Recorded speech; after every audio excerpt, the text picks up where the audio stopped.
You are about to listen to a test audio from the new author of When the Silence Came by Dake. Copyright 2025. When the Silence Came, Chapter 1. The Stillness Before the Sound.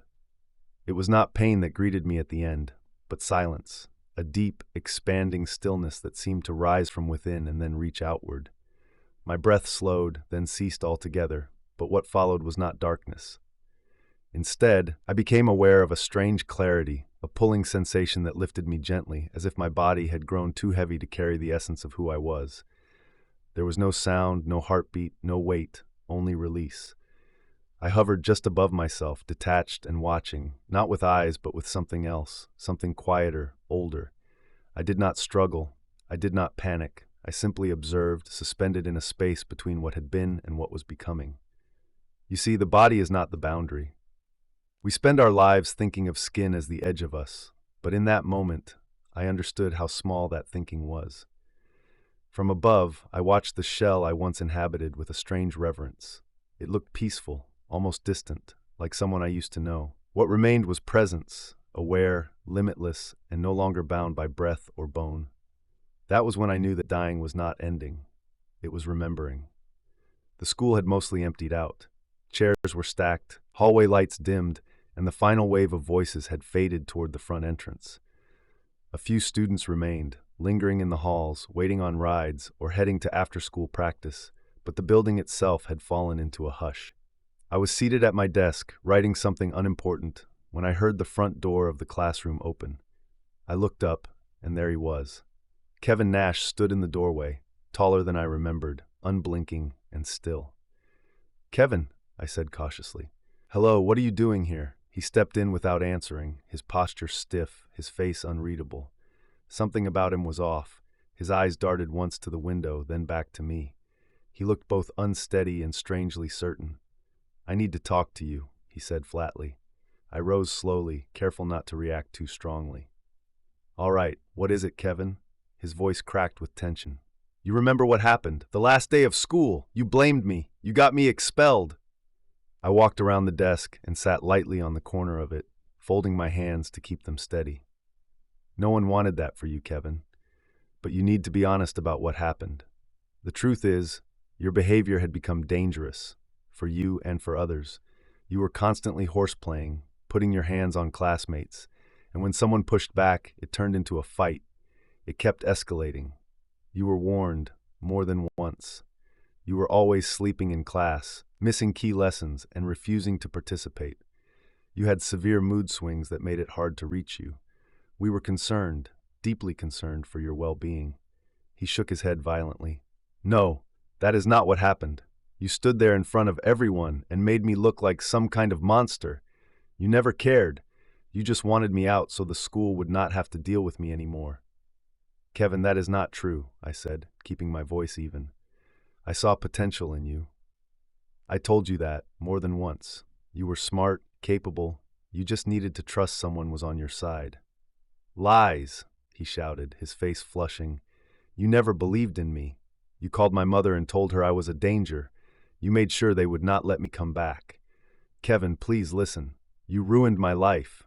You humiliated me in front of everyone, and then you got rid of me like I was nothing." My heart pounded, but I stayed still. "I understand you are hurting. I know it feels like everything crashed, but this is not the way to fix it." "Fix it," he spat. "I came here to show you what it feels like to be powerless. I came here to make you see what you did to me." "Kevin, you are not powerless," I said.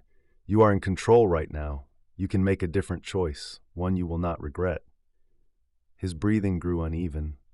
His hands shook. Then he pulled something from inside his coat, a black revolver, and raised it level with my chest. The room stopped breathing. Some students had begun drifting back in, waiting for rides, checking lockers, or heading to after-school activities. None of them had noticed Kevin enter. But now, frozen in the doorway, they saw everything. "You do not get to talk your way out of this. You took everything from me. Now I get to take something from you," he said through clenched teeth. "Kevin, listen to me," I said, holding one hand out slightly. "You are not this person. This is not the path. Whatever anger you are carrying, it can stop here. It does not have to go any further." His grip trembled. His voice cracked. I did not want this. I just wanted someone to say I mattered. For a moment, Kevin's face softened. His shoulders fell just slightly. His eyes, red, glassy, searched mine as if looking for something to hold on to.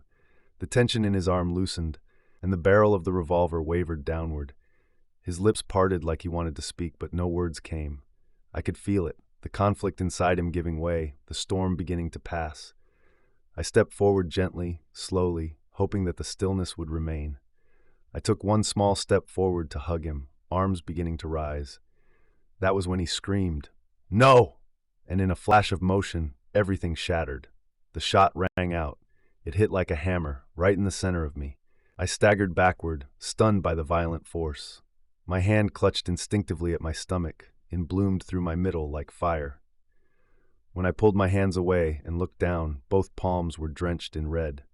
My legs gave way. The floor met me before I could brace for it. The world tilted, and above me, Kevin was frozen again, this time in horror. The sound itself was not the worst part. It was the weight, an immense, crushing pressure in my abdomen, as if the air itself had caved inward. I remember the stunned expressions around me, wide eyes, hands frozen mid-motion, the sudden absence of movement.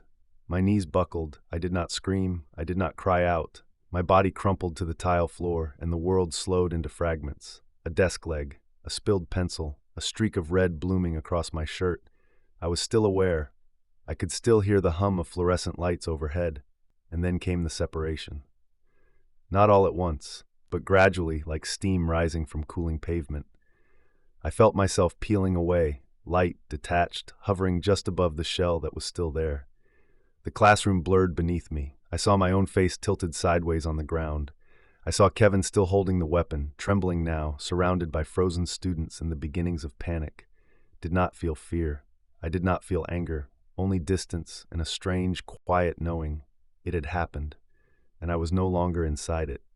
The final breath had left, the heartbeat gone, and what remained of me now lingered only in memory and presence. There would be no return to the body below. That was the moment I understood. I had died.